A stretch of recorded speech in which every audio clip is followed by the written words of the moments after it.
میں بہک سکوں یہ مجال کیا، میرا رہنما کوئی اور ہے۔ نحمدہ و نصلی علی رسولہ النبی الکریم الامین، اما بعد فاعوذ باللہ السمیع العلیم من الشیطان الرجیم، بسم اللہ الرحمن الرحیم۔ قال اللہ تبارک و تعالی فی القرآن الحکیم، ان اللہ و ملائکتہ یصلون علی النبی یا ایہا الذین آمنوا صلوا علیہ وسلموا تسلیما۔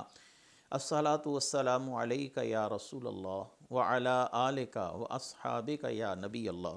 اللہ تعالیٰ کی بے حد و حساب حمد و ثنا حضرت محمد مصطفیٰ صلی اللہ علیہ وسلم اور آپ کے جمیع آل و اصحاب کی بارگاہ ناز میں درود و سلام کے نذرانوں کے بعد، انتہائی عزت اور احترام کے لائق سامعین ذی قدر میرے دینی اور یقینی دوستو، بزرگ اور بھائیو، تفسیر اعجاز القرآن کے اگلے درس کے ساتھ حاضر خدمت ہیں، اور آج انشاءاللہ العزیز ہم سورہ فرقان کے دوسرے رکوع اور 18ویں پارے کے مجموعی طور پر 17ویں رکوع کی تفسیر بیان کی جائے گی۔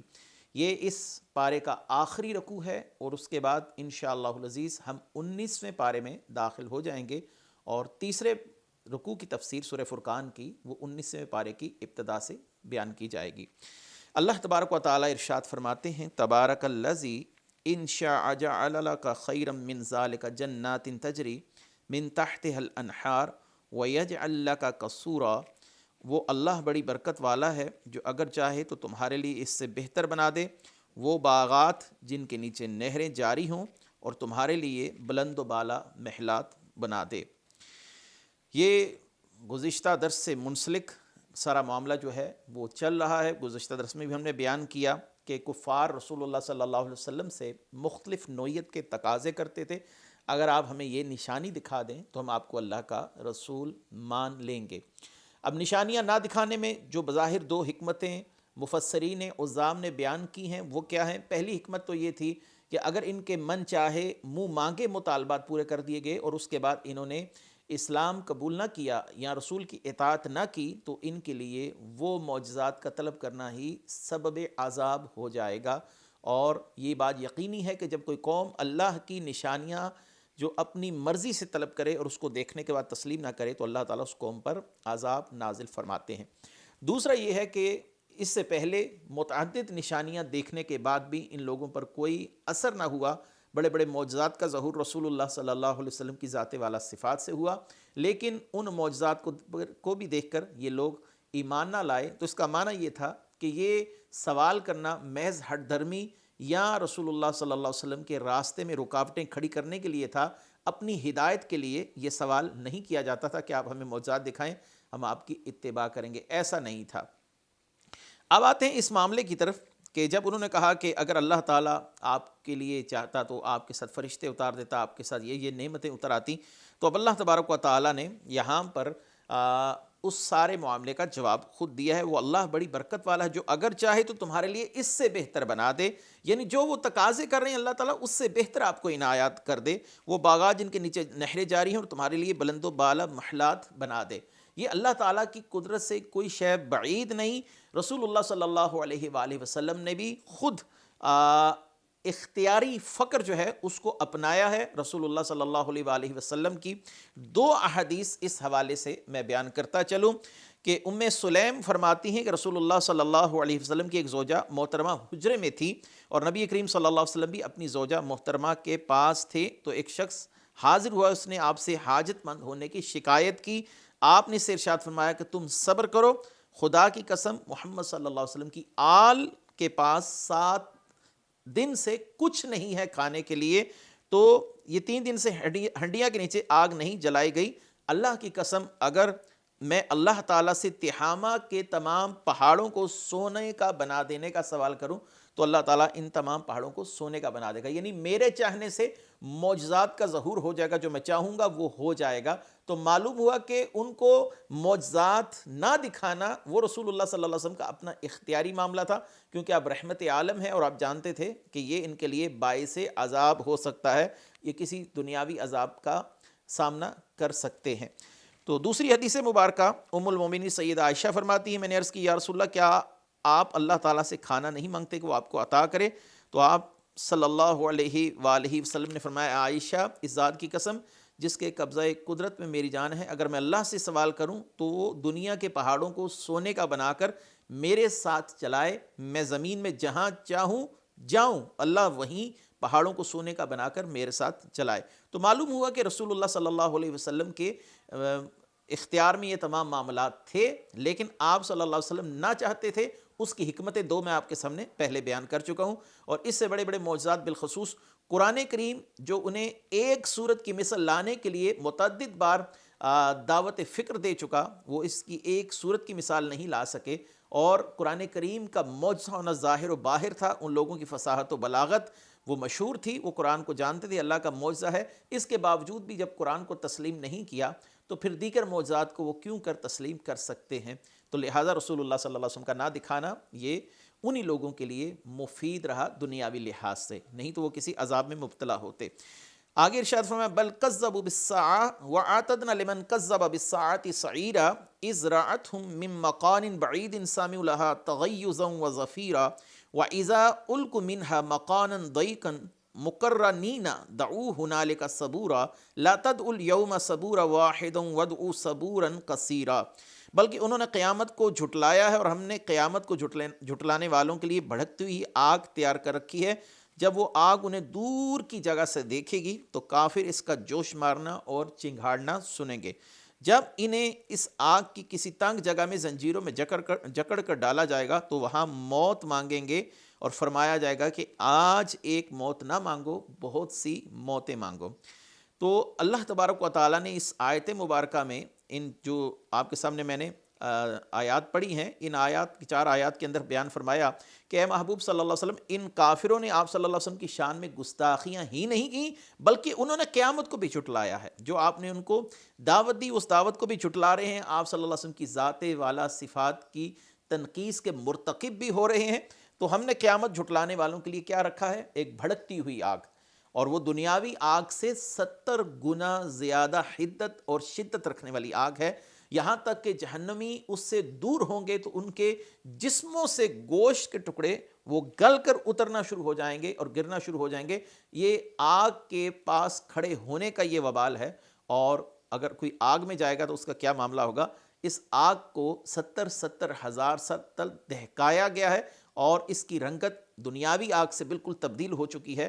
اور جہنم کے جب ہم واقعات پڑھتے ہیں کتب احادیث میں تو اس آگ کا تذکرہ خصوصی طور پر ہمیں ملتا ہے کہ یہ دنیاوی آگ سے کس حد تک زیادہ شدت رکھنے والی آگ ہے۔ وَإِذَا رَأَتْهُم مِّن مَّكَانٍ بَعِيدٍ، جب وہ آگ انہیں دور کی جگہ سے دیکھے گی، فرمایا کہ جب وہ بھڑکتی ہوئی آگ انہیں دور کی جگہ سے دیکھے گی تو اس قدر جوش مارے گی، کافر اس کا جوش مارنا اور چنگھاڑنا سنیں گے۔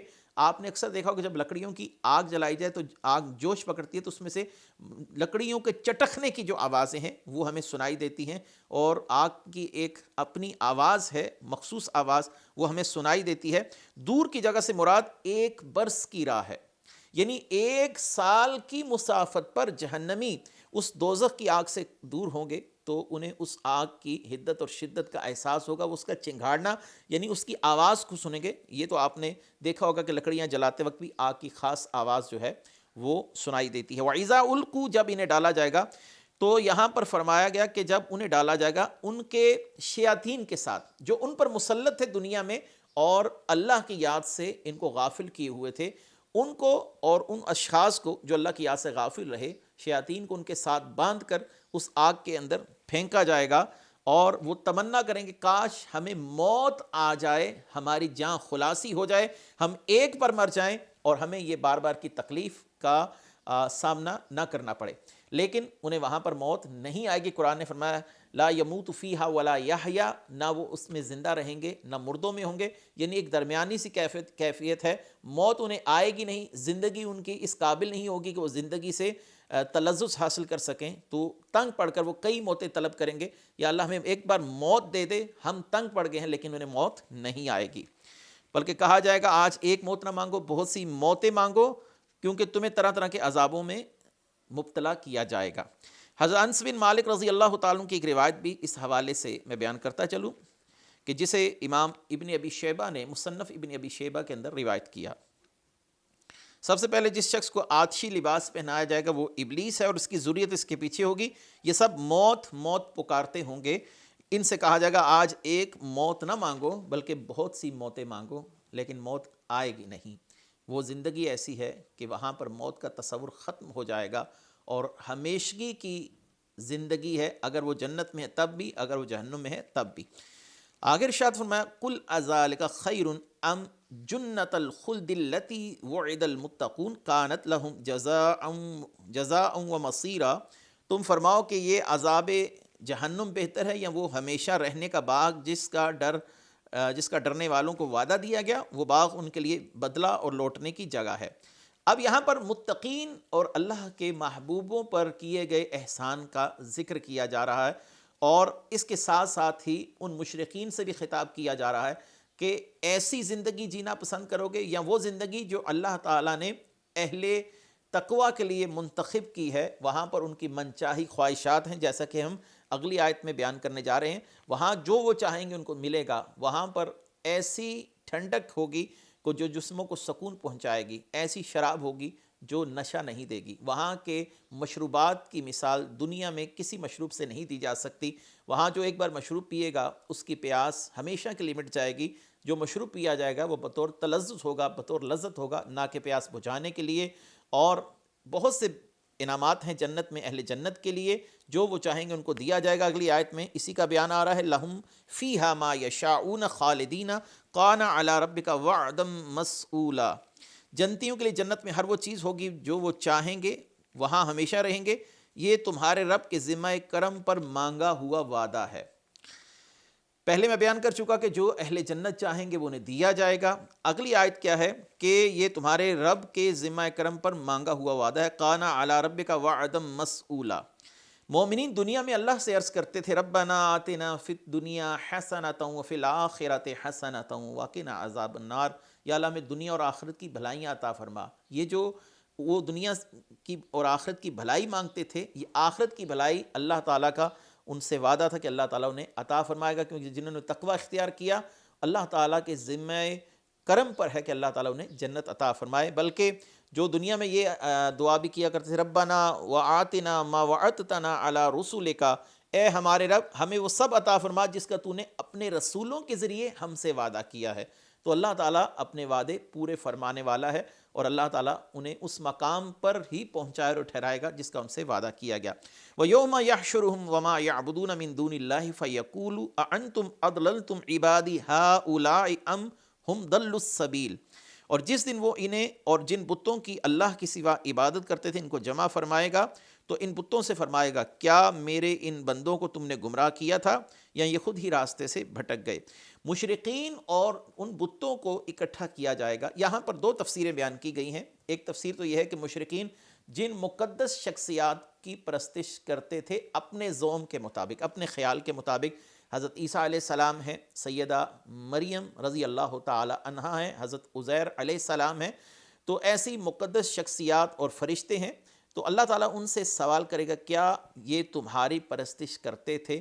تو وہ کہیں گے پاک ہے تیری ذات، سبحانک، تیری ذات پاک ہے. یہ بل یعبدون الجن، یہ ہماری پرستش نہیں کرتے تھے، یہ شیاطین جنات کی پرستش کرتے تھے. یعنی بت اگرچہ انہوں نے ہمارے ناموں پر بنا رکھے تھے لیکن وہ ہماری پرستش نہیں تھی.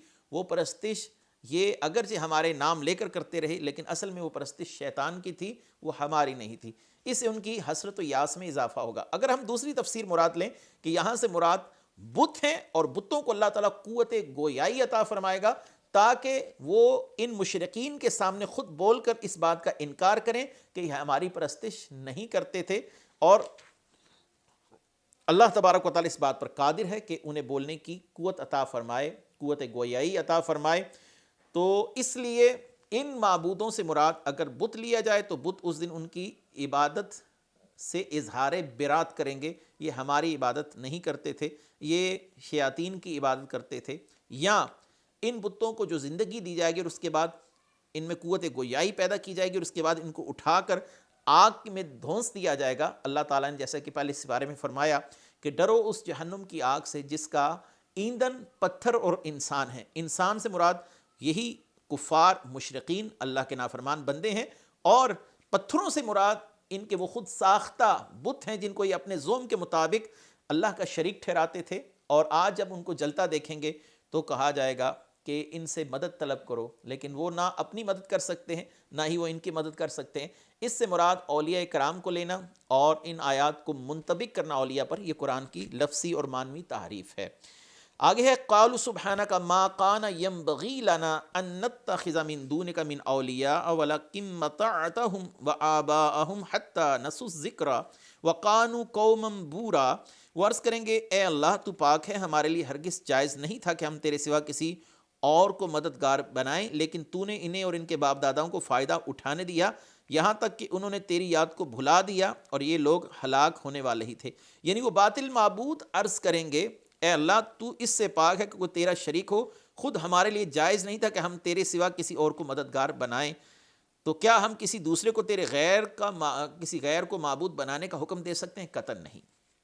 ہم تیرے بندے ہیں، لیکن تو نے انہیں ان کے باپ داداؤں کو دنیا سے فائدہ اٹھانے کا موقع دیا، انہیں اموال یعنی مال کی کثرت دی، اولاد دی، لمبی عمر دی، صحت دی، سلامتی عنایت کی، یہاں تک کہ یہ غفلت میں پڑے رہے اور انہوں نے تیری یاد کو بھلا دیا اور تیری نعمتوں کو یاد کرنا اور تیری آیات میں غور و تدبر کرنا چھوڑ دیا۔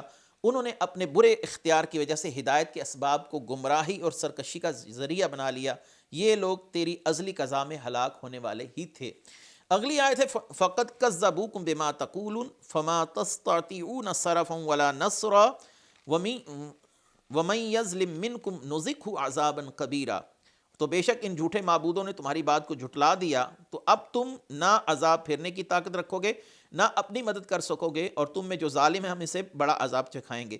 جب کفار کے باطل معبود جواب دے لیں گے تو اللہ تعالیٰ مشرکوں سے فرمائے گا اے مشرکین، تم نے اپنے معبودوں کو خدا کہا، انہوں نے تمہیں جھوٹا کر دیا، اب یہ بت نہ تمہاری مدد کر سکیں گے نہ ہم کریں گے، نہ تم ایک دوسرے کی مدد کر سکو گے، اور تم میں جو ظالم یعنی کافر اور کافر گر ہے ہم اسے جہنم کا بڑا عذاب جو ہے وہ چکھائیں گے، وہ عذاب سے گزرے گا۔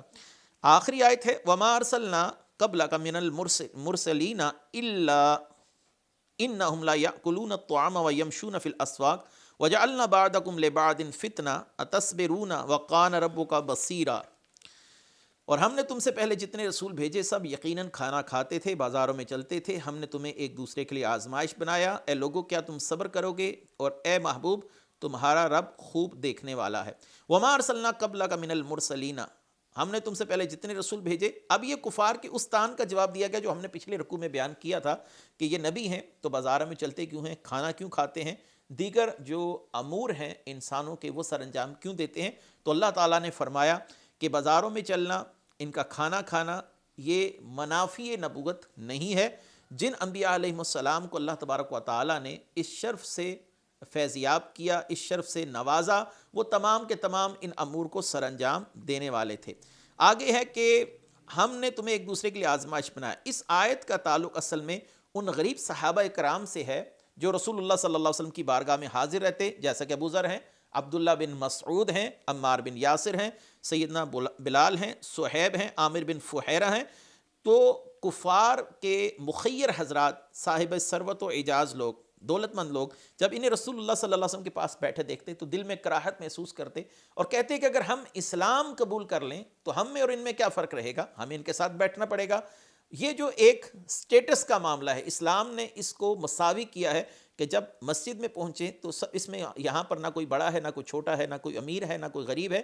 اسلام مساوات کا درس دیتا ہے۔ یہ مساوات ان لوگوں کے لیے قابل قبول نہیں تھی، کیونکہ یہ چاہتے تھے کہ جیسے ہم امتیازی شان رکھتے ہیں اسلام لانے سے پہلے، ہمیں اسلام لانے کے بعد بھی ایسے ہی امتیازی مقام دیے جائیں، ہم ان لوگوں کے ساتھ نہیں بیٹھ سکتے۔ اور ایک شان نزول یہ بھی ہے کہ یہ آیت مسلمان فقراء کی آزمائش میں نازل ہوئی جن کا کفار مذاق اڑایا کرتے تھے۔ تاجدار رسالت کی پیروی کرنے والے یہ لوگ جو ہمارے غلام اور ارذل کہتے ہیں کمینے لوگوں کو، نعوذ باللہ۔ اللہ تعالیٰ نے یہ آیت نازل کی اور ان مومنین سے فرمایا کہ کیا تم اس فقر و شدت پر اور کفار کی اس بدگوئی پر صبر کرو گے؟ اے حبیب تمہارا رب اس کو خوب دیکھنے والا ہے جو صبر کرے اور اس کو بھی جو بے صبری کرے۔ تو یہاں پر یہ ہے کہ جو مال ہے یہ انسان کے لیے بڑی آزمائش ہے۔ دیکھیے ان لوگوں کی ہدایت میں جو ایک بڑی رکاوٹ تھی ان کا مالی طور پر استحکام تھا اور دنیاوی لحاظ سے منصب تھا، جاہ و جلال تھا۔ اس حوالے سے میں ایک بطور رہنمائی ایک حدیث مبارکہ بیان کر دوں. نبی کریم صلی اللہ علیہ وآلہ وسلم نے ارشاد فرمایا جب تم میں سے کوئی شخص اس کی طرف دیکھتا ہے جس کو اس پر مال اور شکل و صورت میں فضیلت حاصل ہوئی تو اس کو چاہیے کہ وہ اپنے سے کم درجے والے کی طرف دیکھے جس پر اسے فضیلت حاصل ہے. اور ایک حدیث میں ہے کہ اگر تم دنیا میں اپنے سے کم تر کو دیکھ کر اور دین میں اپنے سے اب بہتر کو دیکھ کر زندگی گزارو گے تو یہ زندگی تمہارے لیے آسان ہے. اور جو شخص دنیا میں اپنے سے اوپر والے لوگوں کو دیکھتا ہے کہ اللہ نے اس کو یہ دیا ہے تو وہ اللہ کی نعمتوں کو حقیر جاننا شروع کر دیتا ہے, وہ ناشکری کی طرف جاتا ہے, کیونکہ جو نعمتیں اس کے پاس ہیں اس کے لیے ان نعمتوں کی کوئی وقت نہیں ہوتی, وہ ان پر راضی ہی نہیں ہوتا. اگر راضی ہوتا تو قناعت اختیار کرتا, جب قناعت ہی اختیار نہ کی تو اللہ تعالیٰ کی نعمتوں کا انکار لازم آیا. اللہ تعالیٰ میں صبر و استحقامت والی اور اپنی رضا والی زندگی عطا فرمائے. وآخر دعوانا ان الحمد للہ رب العالمین. میں بہک سکوں یہ مجال کیا میرا رہنما